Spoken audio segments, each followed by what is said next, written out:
ప్రతి సంవత్సరం మెగా ఫ్యామిలీలో సంక్రాంతి ఫెస్టివల్ సెలబ్రేషన్ చాలా గ్రాండ్‌గా జరుగుతాయి. ప్రతి సంవత్సరం లాగానే ఈ సంవత్సరం కూడా ఈసారి చిరంజీవి గారి ఫామ్ హౌస్‌లో బెంగుళూరులో ఈ ఫెస్టివల్‌ని చాలా గ్రాండ్‌గా హోస్ట్ చేశారు.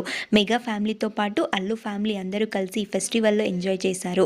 వాటికి సంబంధించిన ప్రతి ఒక్క మూమెంట్ నెట్టింట్లో వైరల్ అవుతుంది. అయితే ఈరోజు నిహారిక కొణిదెల ఫెస్టివ్ మూమెంట్స్‌కి సంబంధించిన బెస్ట్ మూమెంట్స్ అన్ని సోషల్ మీడియా ద్వారా షేర్ చేసుకుంది.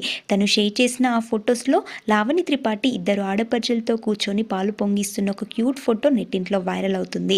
అలాగే నిహారిక కొణిదెల లావణ్యతో కలిసి డాన్స్ చేస్తున్న క్యూట్ మూమెంట్స్ కూడా నెట్టింట్లో వైరల్ అవుతున్నాయి.